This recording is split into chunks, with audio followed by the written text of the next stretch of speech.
Vous écoutez le podcast des organisés, épisode numéro 3. Cette fois-ci, je reçois une grande dame du web. Elle accomplit ce que bien des gens rêvent d'accomplir, c'est-à-dire gagner sa vie à partir du web. Et ainsi, gagner une liberté qui permet de faire ce qu'on veut, quand on veut et tout le temps. Salut tout le monde, ici Sébastien Hainaut, fondateur de l'Organisateur Inc. J'avais pour idée de lancer un podcast qui permettrait aux auditeurs d'être inspirés par des sujets qui me tiennent à cœur. J'ai donc fait une série d'entrevues avec des gens inspirants avec qui on va traiter de sujets entrepreneuriaux, innovateurs et créatifs. Est-ce qu'il y a juste moi qui me rends compte qu'être entrepreneur comporte son lot de défis? Le podcast des organisés, c'est pour toi.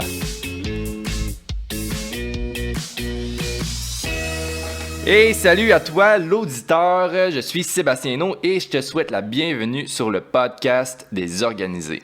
Avec mon invité d'aujourd'hui, on parle d'une forme de revenu super intéressante.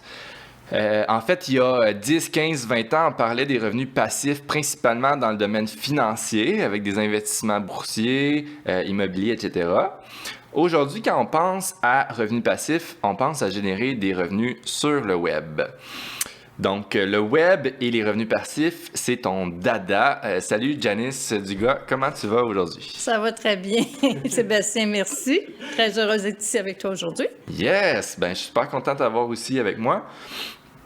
Donc, écoute, j'aimerais ça rentrer tout de suite dans le vif du sujet et te poser la question, pourquoi on aime ça, les revenus passifs, autant que maintenant, d'après toi?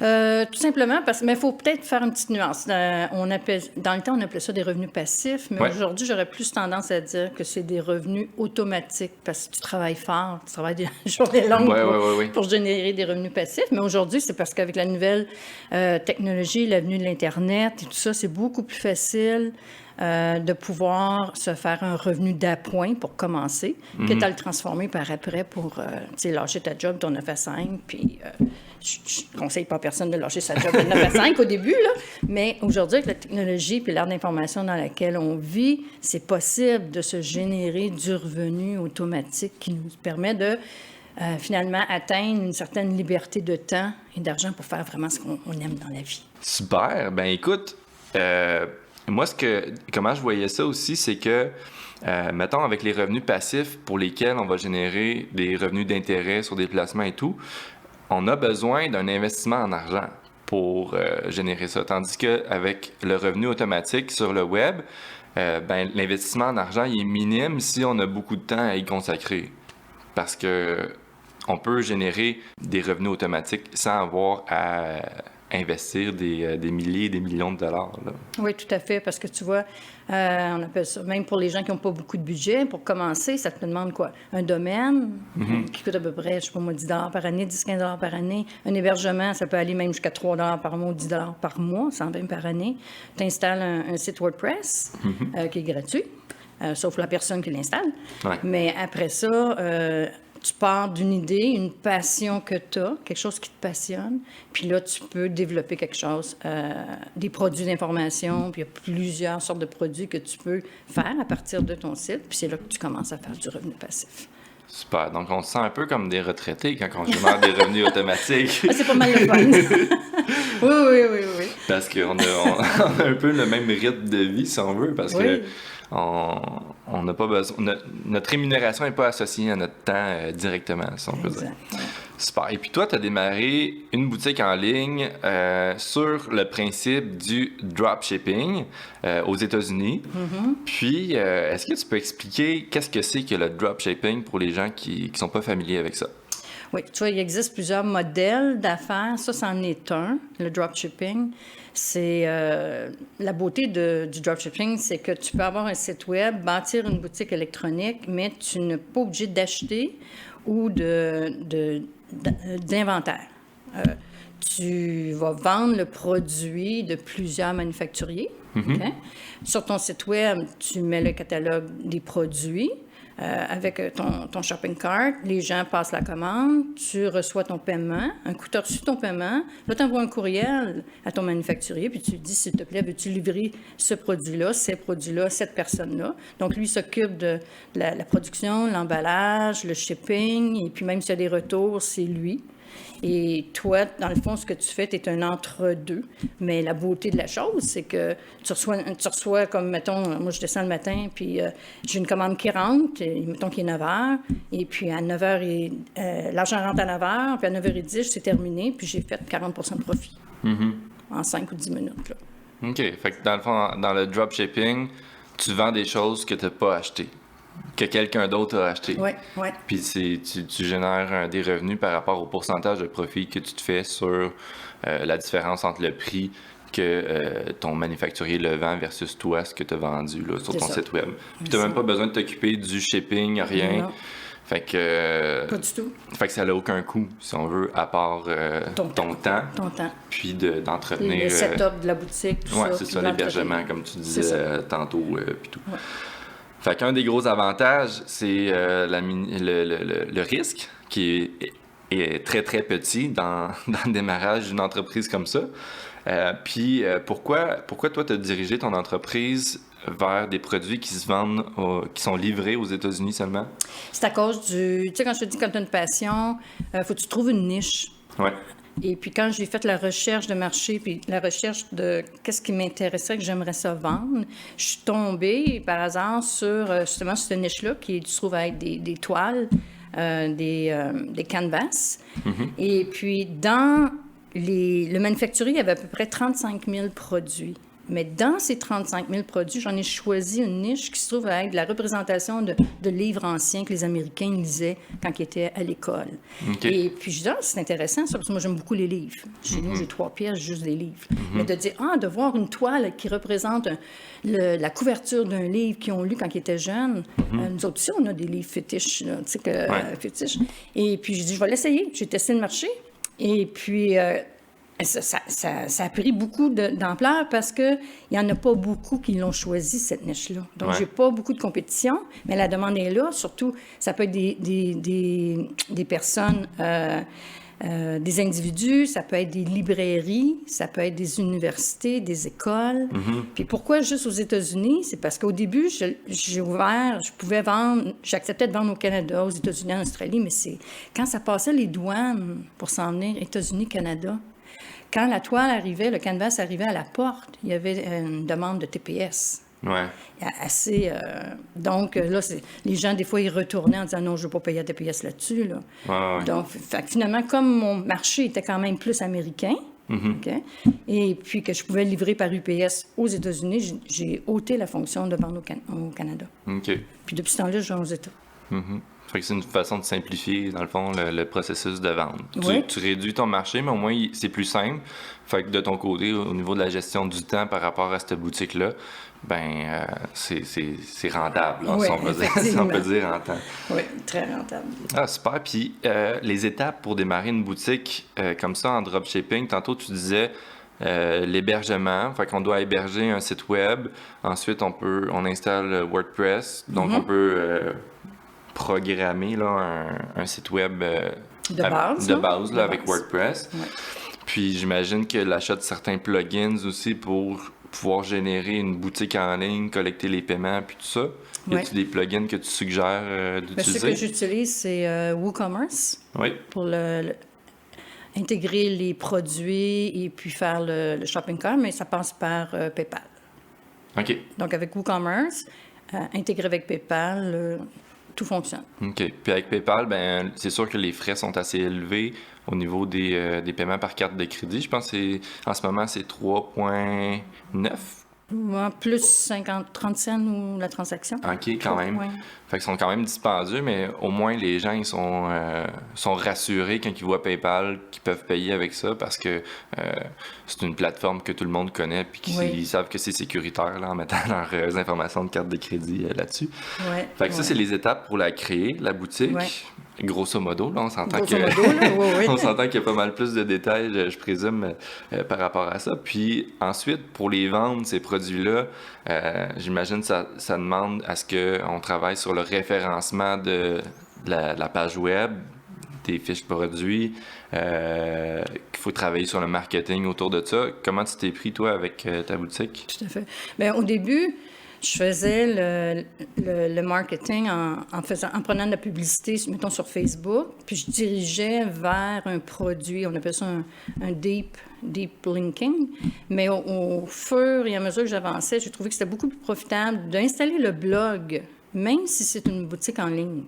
Okay. D'installer un blog sur le site, puis à travers le blog, par des articles, prendre certains articles en particulier, tu t'en parles, et puis quand je prends la publicité payante de Facebook, je l'envoie sur le blog, à partir du blog sur le produit, parce que passer directement que ce soit Facebook ou Google ou autre, directement au produit, je trouve que c'est trop... ça donne pas de chance à celui qui est intéressé à en voir tous les bienfaits, les bénéfices que ça peut faire avec. Ouais. Le blog, à ce moment-là, permet de mieux vendre. Puis j'utilise les publicités payantes et puis le référencement naturel. Fait que tu privilégies le marketing de contenu, oui. Même pour les boutiques en ligne. Même pour les boutiques en ligne. Puis oui. comment, exemple, comment tu rédiges ton article de blog qui va avoir pour but d'amener les lecteurs vers le produit que tu veux vendre? Comme, mettons, je sais pas moi, si c'est une des toiles, on va donner un exemple. Si une des toiles, c'était... comment ça s'appelait le film, là? Il y avait un film... Faudrait que tu me donnes plus d'indices pour que je puisse t'aider. En tout cas, c'est la reproduction le mot m'échappe. Mais ce que j'ai fait, c'est que l'article de blog qui représente... C'est un livre, c'est une couverture de livre, mais qui a été fait un film. Ils ont fait un film avec. Ouais, fait que dans l'article de blog, je présente la toile, mais je raconte l'histoire aussi du film. Okay. Puis je mets aussi un extrait de YouTube, mettons, de ce film-là. OK. Tu sais, il est en bas de l'escalier, puis il crie Jezabel, je sais pas trop, là, la femme est en haut, puis lui est en bas, puis la chemise est ouverte, là. Ça te dit quelque chose? Roméo et Juliette? Je sais pas. Peut-être. Ça va me revenir tantôt. Mais, fait que, au lieu d'aller sur Facebook, faire une publication sur ma page d'entreprise de cette boutique-là, vers le produit. Fait que je les ai emmenés vers l'article qui racontait un petit peu. Puis finalement, tu vois, sur Facebook, ça a provoqué des commentaires. « Ah, ce film-là, oui. » Puis ça a provoqué des ventes. OK. OK. Fait que ça a amené du trafic. On amène le trafic, c'est ça. Puis dans le trafic, il y a une portion des gens qui étaient intéressés à acheter ton produit, puis que ça les a convertis en clients pour ta boutique. Super. J'utilise majoritairement les médias sociaux. OK. Ouais. Principalement Facebook? LinkedIn, Facebook, principalement. Mais LinkedIn, mettons que tu partages... LinkedIn, c'est beaucoup des entrepreneurs qui sont là-dessus. Fait que mettons que tu partages un article par rapport à un film, est-ce que ça va générer autant d'engagement qu'un article qui est partagé sur Facebook dans le même domaine? Non, parce que quand je le fais sur LinkedIn, là, dans ma clientèle cible que je cible, c'est les universités, c'est les librairies. Donc, mon discours est différent, puis la présentation, mais je les emmène quand même vers l'article de blog, parce qu'un coup qu'ils sont sur l'article de blog, ils peuvent aller dans la boutique. OK. Ah, c'est super intéressant, merci. Puis, des boutiques en ligne, on peut en faire, j'imagine, aussi pour des entreprises de services. Il n'y a pas juste pour vendre des produits qu'on peut générer des revenus passifs. Quand on vend des services vers une boutique en ligne, on peut vendre des formations en ligne, par exemple, puis tout ça. Fait que ça, est-ce que tu considères que c'est un marché qui est émergent en ce moment? Oui, parce que vois-tu, il y a à peu près... moi, quand je commençais à faire la formation là, aux États-Unis sur le web marketing, on nous disait tout le temps, il faut qu'en fin de compte, vous génériez à peu près de multiples avenues de revenus. Il y en a à peu près 8. OK? Mm-hmm. Puis dans ces 8-là, mettons que, je veux dire, un exemple, on pourrait faire de l'affiliation. Tu vends des produits dedans, OK? Ou tu peux avoir une autre avenue qui est comme, mettons, rendre des services de web marketing, comme je fais aussi. Tu peux vendre des infoproduits, OK? Ça, c'est une autre... Des infoproduits. Infoproduits? Ouais, comme des PDF ou des e-books. Je comprends. De l'information dont tu es un expert. Tu partages tes connaissances. Tu peux devenir un auteur, vendre des livres. Tu peux faire une boutique en ligne. Tu peux faire du blogging. Tu peux faire des sites membres, puis tu peux faire du mentorat ou de la consultation. Fait avec ces 8 différentes possibilités pour générer des revenus. Là. Rappelle-moi donc ta question, je pense que j'ai perdu ta question. Ma question, c'était les de vendre autre chose. De vendre autre chose que des produits. Oui, c'est ça. Ça peut être intéressant aussi de vendre des formations en ligne, c'est ça, par exemple. Puis c'est très populaire de ce temps-ci, hein, de vendre des formations, des formations sur ton expertise, surtout avec, il y a des Learning Box de ce jour. Là, ça rejoint un peu vendre des produits d'information, des infoproduits. Sauf que ton infoproduit, au lieu d'être juste un e-book, il peut être une formation, je sais pas moi, un cours en 3 modules, en vidéo sur le web. Ça te permet un levier, ça. Puis le marketing, est-ce que le marketing va être différent si on a une boutique de produits en ligne versus une boutique où on vend des formations en ligne? Je l'appelle boutique, là, mais... Oui, boutique de formation en ligne. Oui. Mais le marketing, est-ce qu'il y a une différence à y avoir entre les deux? Non, c'est de la façon que tu vas l'apporter, c'est de la façon que tu vas cibler ton marché, puis que tu vas présenter, faire la promotion de ton produit ou de ton service. Mais le marketing sera toujours le marketing. Il faut que tu fasses ta promotion. Puis c'est quoi un marketing qu'on considère de qualité dans n'importe quel... Le contenu. Moi, je trouve que c'est un marketing de contenu. Fait que c'est la qualité du contenu qui va être liée à... Il faut éduquer, il faut inspirer, il faut... L'authenticité aussi, le côté humain. Là, je pense que les gens recherchent de plus en plus ça, là, avoir l'impression de sentir le côté humain derrière la personne qui a rédigé l'article plutôt que de sentir le pitch de vente qui s'ensuit. Là. Oui, parce qu'aujourd'hui, c'est plus business to business, business to consumer, c'est people to people. Ouais. C'est beaucoup ça. Oui, c'est vrai. Puis le côté créatif aussi. Par exemple, je te l'ai déjà partagé, moi, j'aime pas les publications avec les titres qui disent voici 3 trucs pour ci, 5 trucs pour ça, les 10 meilleurs, etc., etc. J'aime pas ça parce que je trouve qu'il y a zéro créativité dans un titre comme ça. Mais pourquoi ça marche? Mais je le fais quand même parce que ça marche au niveau marketing. mais pourquoi? Comment t'expliques ça? C'est la psychologie de la vente, si tu veux, hein, les achats compulsifs.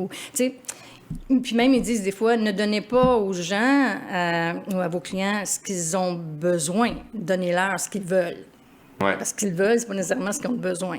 Oui, exact. Moi aussi, comme hier, j'écoutais un webinaire, puis là-dedans, il nous montrait justement un site qui c'est de la curation. Autrement dit, c'est pas lui là, qui génère le contenu est généré. Et puis, c'est des 7 de ci, des 8 de ça, 3 secrets, 7, puis il génère 40 millions de dollars par année. OK. Puis il fait même pas le contenu. Ben moi, j'aime mieux faire moins d'argent, mais de vraiment participer à un contenu, puis partager mon savoir, partager mes connaissances, aider les gens, plutôt que de... Il me semble que c'est ça, il n'y a pas d'authenticité, il n'y a pas de... Ben oui, parce que, tu sais, le piège, un des pièges, selon moi, qu'il y a avec le revenu passif, c'est que, tu sais, moi, j'aime beaucoup m'investir dans un projet que je sais qu'il va avoir une certaine utilité à la société, mais aussi que je vais avoir à cœur aussi, puis dans lequel je vais vouloir m'investir. Au niveau des revenus passifs, on a souvent le réflexe de penser juste au signe de pièce qui vient au bout. Par contre, ce que j'adore des revenus passifs, c'est que justement, si ça te permet d'avoir les signes de pièces qui te permettent de t'investir ensuite, soit dans ta communauté ou dans un projet qui tient à cœur, ben là, le revenu passif, s'il est sain, on s'entend, là, c'est sûr que si tu vends des produits illégaux ou whatever, on met ça c'est d'autres choses. Là, mais on met ça de côté. On met ça de côté, on va pas là. Non. Mais oui, je trouve que c'est super, ça a sa place là, dans les projets entrepreneuriaux. Et puis... de ton côté à toi, c'est quoi que les revenus passifs t'ont permis de réaliser jusqu'à maintenant? Ah ben mon Dieu, beaucoup de choses. Parce que grâce à ça, c'est quand même un revenu d'appoint assez important. Ça m'a permis de pouvoir dire, ben moi, ce que j'aime vraiment, c'est enseigner. J'aime ça. J'aime ça apprendre, je suis curieuse. Puis à chaque fois que j'apprends quelque chose, j'ai assez hâte de l'enseigner, tu sais. Fait que ça m'a permis de pouvoir être un travailleur autonome, indépendant, puis de faire vraiment ce que j'aime dans la vie. Tu sais, souvent, je dis ça aux gens. Moi, je suis 365 jours par année en vacances parce que je fais vraiment ce que j'aime, tu sais. Mais ça a commencé par ça a commencé avec le dropshipping. Fait que c'est ça que tu as fait en premier au niveau de ta carrière, pour vraiment dire au niveau faire de l'argent web, en ligne, là. making money online, là, Ouais. ça a été le dropshipping. Est-ce que tu as fait ça avant d'être consultante? Ah oui, oui. Ah oui? Oui, oui, oui. Wow. Oui, parce que Bravo. moi, je viens dans le temps quand j'étais in the corporate America, j'étais comme toi. J'ai commencé tonneuse de livres, bookkeeper, je suis montée comptable, assistante contrôleur, j'étais dans le département de la comptabilité. Mais pendant que j'étais là, je me suis dit, qu'est-ce qui m'arriverait si je perdrais mon emploi? Tu sais? J'aime tellement ça. Fait que finalement, c'est là que j'ai développé le principe de la boutique en ligne, en parallèle. Que tu as pu garder toute ta vie jusqu'à maintenant. Puis Oui, j'ai eu qui une t'a- boutique de 1999 à 2007. Ok. On l'a vendue en 2007. Puis en 2008, j'ai commencé celle-là, celle des canvas puis des prints, là. OK. Puis je l'ai depuis 2008. Ça fait 10 ans. Ouais, wow, bravo. Félicitations. Mais c'est... C'est pas courant qu'une entreprise vit au moins, au moins une dizaine d'années. Dans mon domaine, Ouais. en tout cas, moi, j'en vois beaucoup des entrepreneurs qui soit arrêtent d'être en business ou des nouveaux entrepreneurs qui démarrent. Là. Fait que c'est le fun de... Oui, tu me fais penser à... Tu sais, tu l'as peut-être déjà entendu, Les Brown, Non. non? Il raconte l'histoire des bambous. Ouais. Hein? Tu sais, un bambou, quand tu plantes un bambou, il faut que tu l'arroses tous les jours. Constamment pendant, 5 ans. Puis pendant 50 ans, il n'y a rien qui se passe, là. Tu arroses. Puis les gens même te regardent et disent, qu'est-ce que tu fais? J'arrose mon bambou. J'arrose mon bambou.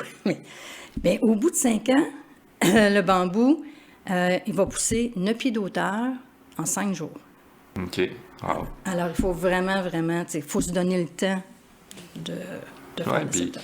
tantôt, tu disais, il faut offrir aux gens ce qu'ils veulent, pas nécessairement ce qu'ils ont besoin.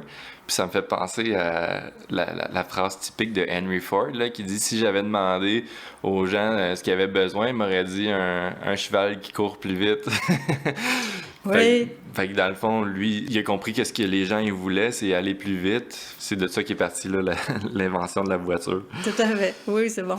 Puis ensuite, ben écoute, je vais partager une autre chose que ça t'a permis de faire, je crois, les revenus passifs. Dernièrement, tu as été invité à une conférence à Los Angeles. Ben oui, on m'a invité à donner une conférence sur les médias sociaux OK. à Los Angeles. Ça a été une expérience pas mal le fun. J'ai Ah eu oui. beaucoup de plaisir. Ah oui, c'est la première fois que je parlais devant des Américains, parce que j'ai souvent donné des conférences, des choses comme ça, mais en français. Ouais. Mais pas en... Malgré que sur le web, j'ai une partie que je suis beaucoup plus anglophone que francophone, OK? Mais pas de là à aller donner une conférence, là. Toi, tes origines sont-tu des États-Unis? Non, je suis née à Montréal, mais c'est parce que ma mère, elle vient du Nouveau-Brunswick. Son père travaillait au gouvernement fédéral, donc il parlait anglais, elle parlait anglais. Donc nous, quand on était jeunes, quand on faisait quelque chose de pas correct, on se faisait chicaner, c'était en anglais. Donc quand ma mère parlait en anglais, on savait qu'on avait fait quelque chose de pas correct. Puis j'avais un voisin, un jeune garçon, puis lui il parlait anglais, moi je parlais français, fait que finalement, je suis devenue bilingue. Puis j'ai toujours travaillé dans une compagnie anglaise. OK. Jusqu'à temps que je prenne je sois travailleur autonome. OK. Super. Ça te tente de faire un quiz? Oh, ma foi! Mais je vois pas! Ben oui, écoute, c'est Un quiz? Ben oui, un petit quiz bien simple où ce que tu as à répondre juste par oui ou par non. OK. Puis j'ai juste 3 questions, fait que ça va aller bien vite, ça va. Je vois l'économie du futur comme étant au niveau social et communautaire. Es-tu d'accord? Oui, Oui. tout à fait. Super. Deuxièmement, les revenus passifs du futur vont être générés principalement sur le web. Les revenus automatiques. Oui. Oui. Oui. OK, super. Et puis, la dernière, les gens sont tannés de voir des publicités. Oui. Oui, super. Ben écoute, je suis super content que tu dises oui à ces 3 questions-là parce que je sais que je suis sur la bonne voie pour le lancement de mon projet de site web communautaire qui va être lancé au mois de septembre. Fait que merci pour, j'ai bien hâte. pour me clarifier tout ça. Ouais. Et puis, j'ai l'impression, les revenus passifs, que c'est ce que tout le monde veut. Parce que tout le monde, si on demande à n'importe qui, écoute, ça te tente-tu de faire de l'argent de façon automatique comme Janice le fait, les gens vont dire, ben oui, c'est sûr. Et puis j'ai l'impression qu'il y a des obstacles qui les empêchent de se lancer dans un projet comme ça. Ce serait quoi les obstacles, selon toi? Le majeur obstacle, c'est que c'est la technologie nécessaire pour... Fait que les connaissances, peut-être? Technique. Les connaissances techniques. T'sais, ils ont l'idée, ils ont la passion, ils savent comment est-ce qu'ils vont faire leur marketing, tout ça, mais c'est les connaissances techniques de mettre la technique en branle, là, le site web, les plugins, les extensions, tout ce qui va ensemble. Ça, à un moment donné, là, ils commencent puis ils abandonnent. OK. Ils trouvent que c'est trop compliqué. Je trouve que c'est trop compliqué. Ouais. Fait que trop compliqué, c'est Ouais. le principal obstacle à ça. Ouais. Mais par contre, moi, je leur dis, si c'est quelque chose qui tu sens bloqué, tu dois faire quelque chose là, dans ton plan, puis tu es bloqué, bien, engage quelqu'un. Ou tout s'apprend aussi. Ça s'apprend, puis même si tu n'as pas le goût de l'apprendre, mais tu veux les résultats, mais tu n'as pas le goût d'apprendre le processus, trouve quelqu'un pour faire le processus. Empêche-toi pas de faire ton projet à cause de ça. Il y en a qui arrêtent, t'sais. Puis il existe des sites sur le web, comme, je sais pas moi, Fiverr.com, Elance.com. Tu peux engager des gens. Ils viennent, c'est sûr, de pays peut-être de l'Inde, du Pakistan, de Philippines. Ça va te coûter peut-être 100 $. Pour eux, ça vaut 1 000 $. Ouais. Puis ils vont te le faire, cette tâche-là que toi, tu bloques. Mais au moins, ça te permet d'avancer. Oui, je comprends. Ouais, ou en faisant affaire avec des consultants d'ici aussi. J'imagine que tu as aussi accès à la formation ensuite. Ce qui peut être compliqué, c'est de mettre en place ton site web, mais pour l'entretien ensuite, si ça demande un minimum de connaissances, ben tu as l'option de pouvoir l'apprendre de ces gens-là qui l'ont programmé pour toi. Oui, tout à fait. Tu as du support. Exact. Fait que prendre le temps de le faire, est-ce que c'est un obstacle aussi selon toi? Oui, bien ça, c'est relatif. Hein? On dit ça, j'ai pas le temps. Mais en réalité, c'est pas parce qu'on n'a pas le temps, c'est parce qu'on prend pas le temps. On procrastine. Oui. Puis selon toi, y a-tu des gens qui ont peut-être le syndrome de l'imposteur quand on parle de boutique en ligne? Des gens qui se disent, ben, écoute, oui, ça me tente. Moi, j'ai toujours, je suis une grande consommatrice, exemple de vêtements de mode de tel style, et puis je me verrais vendre ça en ligne, mais j'ai jamais eu de boutique ou j'ai jamais été entrepreneur. Fait qu'est-ce que le syndrome de l'imposteur, selon toi, ça peut bloquer certaines personnes aussi? Bien, c'est peut-être la peur, mais je dirais pas l'imposteur. Le syndrome de l'imposteur, il est plus au niveau de la formation. Quand des gens donnent des formations, ils ont l'impression qu'ils ont comme un syndrome de l'imposteur. Mais pour la boutique, c'est parce que pour la boutique, la personne a déjà une passion. Elle ne peut pas être un imposteur vu qu'elle a sa passion. Mais, par exemple, puis il faut faire attention, mettons une niche, mettons que tu es passionné du golf. Ouais. Okay? Puis tu dis, moi, je vais me partir d'une boutique en ligne, là, je vais me faire du revenu automatique sur la thématique du golf. Mais c'est sûr et certain que si tu t'en vas puis que tu vends tout ce qui concerne le golf, tu vas avoir de la misère. Il faut que tu niches. Comme, par exemple, si tu dis, OK, moi, je vais me spécialiser dans les golfeurs qui golfent de la main gauche uniquement. OK. Là, tu vas avoir beaucoup plus de succès parce que tu vas pouvoir les servir. Fait que c'est, comment est-ce qu'on dit ça en anglais? One inch wide and you go deep, 12 inches deep. Fait que 1 pouce de largeur et 12 pouces de profondeur. Ouais, si tu commences à vendre des raquettes de tennis sur ton site de golfeur gaucher, mais tu vas peut-être en vendre moins. C'est un mismatch. Exact. Ben écoute, merci Janice pour l'enregistrement du podcast aujourd'hui. Je suis vraiment content de t'avoir eu. On a eu des beaux échanges. Et puis, je te permets, si tu veux, de partager où est-ce qu'on peut te rejoindre. Ah, bien sur le web? Sur le web? Ben oui. À quelle adresse? www.janice, Janice, Dugas.com. Super. Ben merci. Merci Sébastien. Ça fait plaisir. Puis, comment t'as trouvé ça? Pas pire. Pas pire pas en tout. Est-ce que tu es un passionné de tout ce qu'on peut faire avec le web pour propulser une entreprise? Je t'invite à aimer, commenter et partager l'épisode d'aujourd'hui pour qu'on puisse ensemble faire grandir l'entrepreneuriat sur le web. À bientôt!